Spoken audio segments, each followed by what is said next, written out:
I welcome you to the Word of God of the 30th Sunday in Year B. On today's reading, we hear in the Gospel Jesus saying to this man cured of blindness, "Your faith has saved you."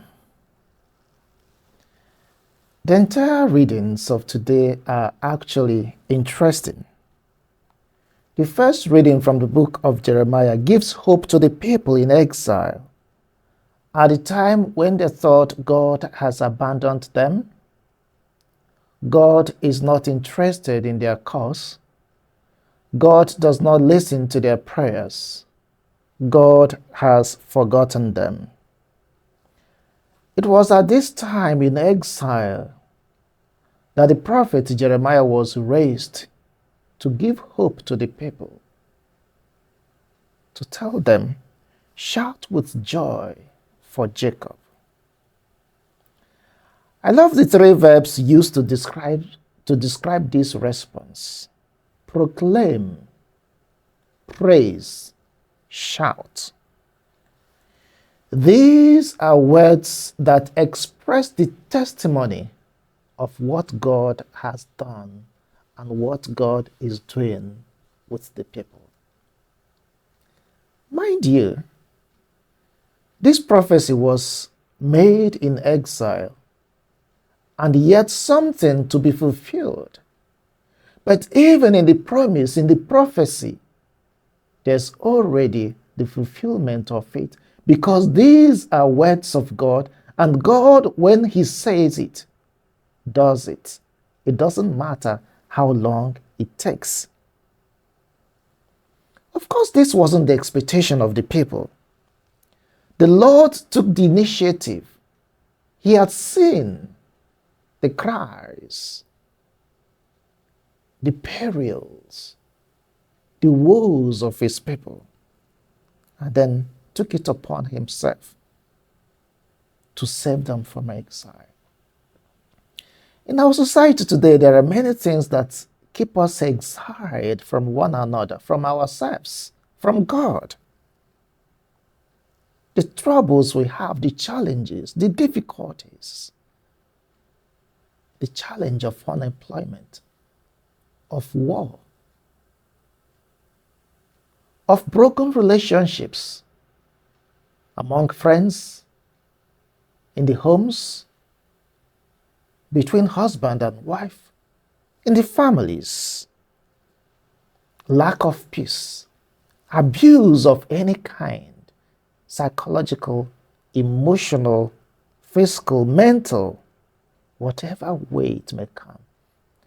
But the worst of it is the exile of sin, which keeps us alienated from God and from one another.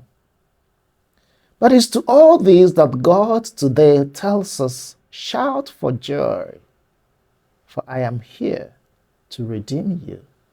I am here to save you. I am here to restore you. I will save them and lead them to freedom," God says. "I will rescue them, the blind, the lame." All these are the beneficiaries of God's promise. Though this is made and meant to happen in the future, it brings joy, it brings hope, it brings happiness.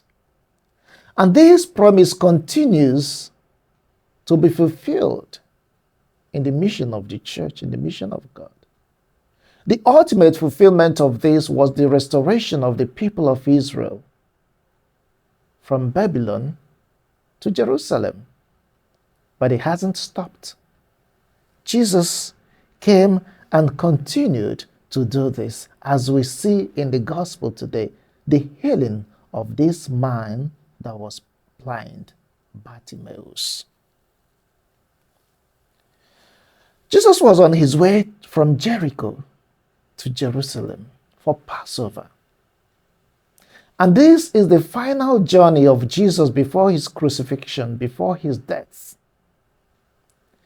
The feast of Passover is one of those feasts that demanded from the Jews the pilgrimage to Jerusalem.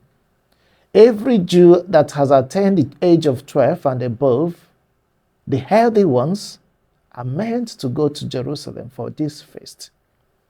And this is also the time that many rabbis from Jericho go to Jerusalem to serve, to help. And those that are unable to attend this feast would come out in the streets, bidding farewell to those going. It is also when the rabbis teach their students, their followers, and the streets are always rowdy. This is the context in which this man, Bartimaeus, came. He was a beggar.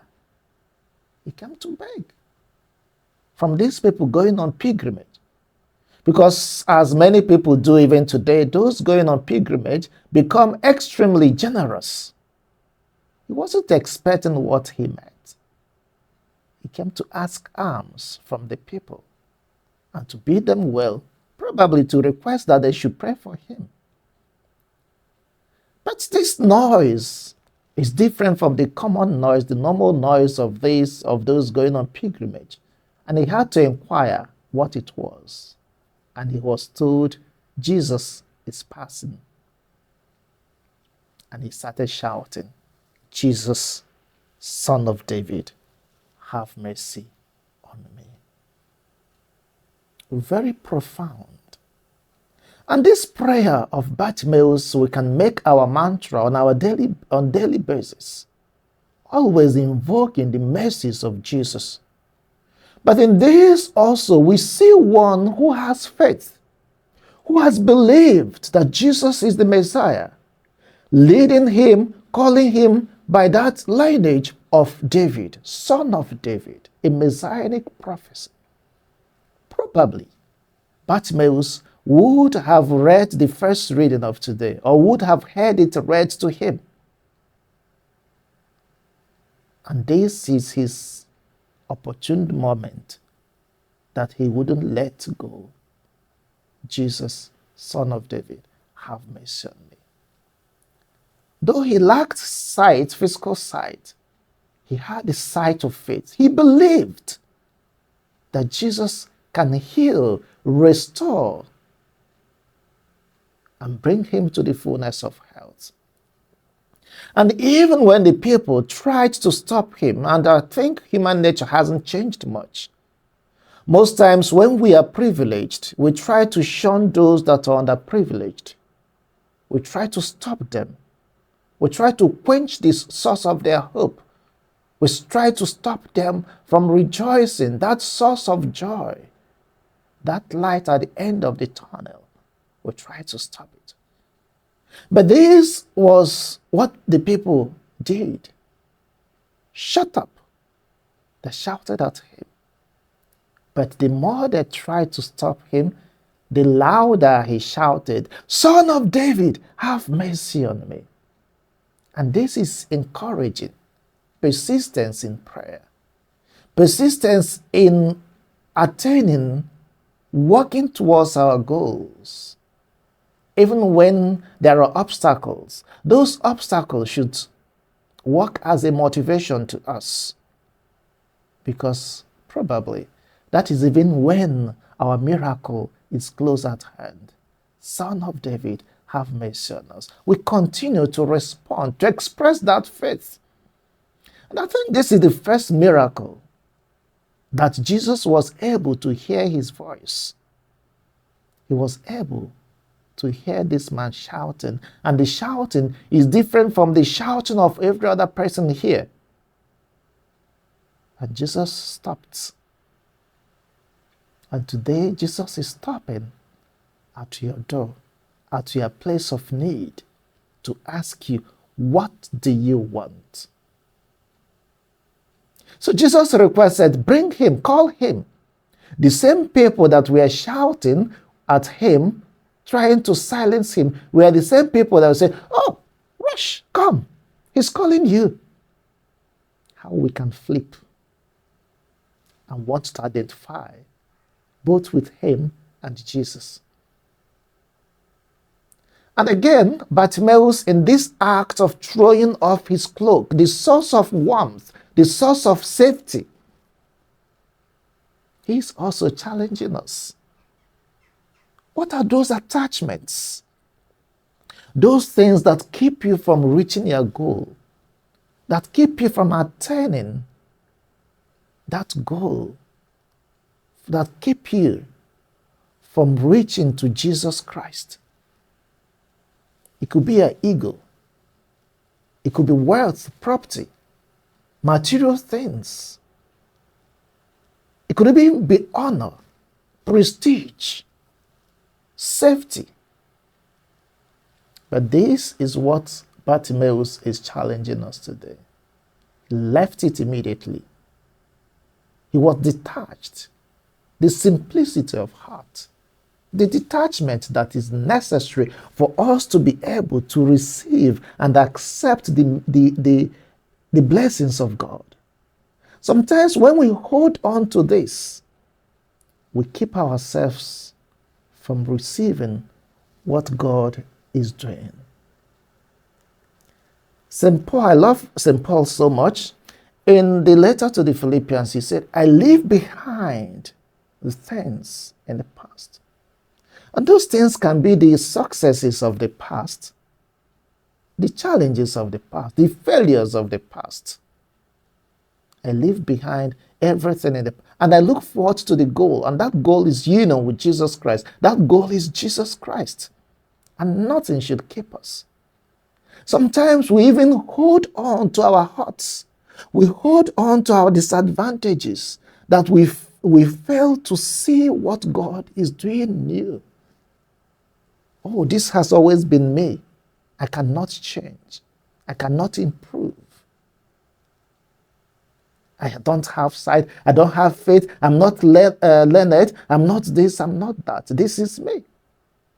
Yet God is transforming us anew. God is telling us to rejoice. Jesus is touching us, calling us. And when he calls, he takes the initiative, remember? And he's asking, what do you want me to do for you? What do you want? And this is where we see the single-minded answer that Bartimaeus gave. Lord, Master, Rabboni, that I may see. He still called him Rabboni, Rabbi, Master, that I may see. All in one, all encompassing, from son of David to Rabbi, Rabboni, Master, that I may see. That I may see the goodness of God, that I may see again, implying he wasn't born blind from birth. He wasn't blind from birth. That I may see the goodness of God, that I may see the salvation that you have prepared for the people. Lord, that I may see. That your life may be a light that guides my path, that I may see the goodness and obey your laws. That is an expression of faith. And that reminds me of the prayer of Solomon, not for wealth, not for honor, not for prestige, not for anything. Wisdom. The wisdom that is necessary to see, to know what to ask of the Lord. This man had it. The faith, believing that God can do this. And that is also the faith that brings trust. And Jesus pitched the healing on the expression of faith of this man. Your faith has saved you. Your faith has healed you. Your faith has restored you. Sometimes the faith may seem illogical. The Catechism of the Catholic Church tells us that faith is a supernatural gift from God, which enables us to believe without doubt what God has revealed. Bartimaeus already had this faith and was expressed in this encounter with Jesus Christ. Son of David, Rabboni, that I may see. Jesus told him, your faith has saved you. After his resurrection, Jesus told Thomas, blessed are those who have not seen and believe. Bartimaeus is one of them. He didn't see Jesus yet. He believed that Jesus can heal him, that Jesus can restore him. And he's also challenging us today to believe in God. That belief is what led to the trust that made him to leave behind his cloak, to throw it off. And when Jesus healed him, he believed that. And what happened? He followed. He expressed his gratitude by following Jesus. And this becomes again the place of the disciple to follow from behind, learning the footsteps of the master, hearing from the master, discerning the purpose of the master, what the master has for him, and then proclaiming, as the first reading tells us, shouting, praising God with gratitude. Incidentally, many of us have different places we go to when God has done his wonderful works. Some go to the church or other places of worship to thank God, to give testimony, while others may go to the pub to celebrate with their friends. This man followed Jesus, and again followed him to Jerusalem. Mind you, blindness was one of the worst diseases among the ancient Israel. Because one that is blind is cut off from the responsibility he can do for his family, and even his responsibilities in the synagogue, in the places of worship. He wouldn't be able to attend. And the healing, restoring the person, is like bringing life back to the person. And this man expressed that faith. Instantly, all the people cured of blindness in the New Testament were actually men to show the predicament of their situation. And those that Jesus told, your faith has healed you. There are many of them. Incidentally, again, many of them are not even Jews. The Syrophoenician woman, the centurion, whom Jesus said, I have never seen faith like this in Israel. We have the paralytic whose friends lowered down from the roof. We have this man that Jesus tells, your faith has saved you. The Samaritan leper, the only one of the 10, the only one that came out of the 10 lepers that Jesus healed. And this shows us that faith is a fundamental reality in our lives of following Christ, the foundation of it all. And this is what we are called to do, to respond to that faith that God has given us, to acknowledge Jesus in our lives, to trust him, to detach from the things that keep us away from following him, to always make effort to testify to the goodness of God. The psalmist today, just like this man, sings, what marvels the Lord has worked for us. Indeed, we are glad. God has given us a lot and has blessed us with many things, especially in his Son, the Messiah, the one that has come to save us. How do we acknowledge this? How do we respond to this? Ask yourself this fundamental question. How do I acknowledge the goodness of God in my life? This blind beggar, Bartimaeus, gives us many things to ponder and challenge ourselves with. His faith, his trust, his detachment, his attitude of praise, and then accepting, becoming a follower of Christ. Let us learn from him and make him known, praising him for all the blessings that we have received from him.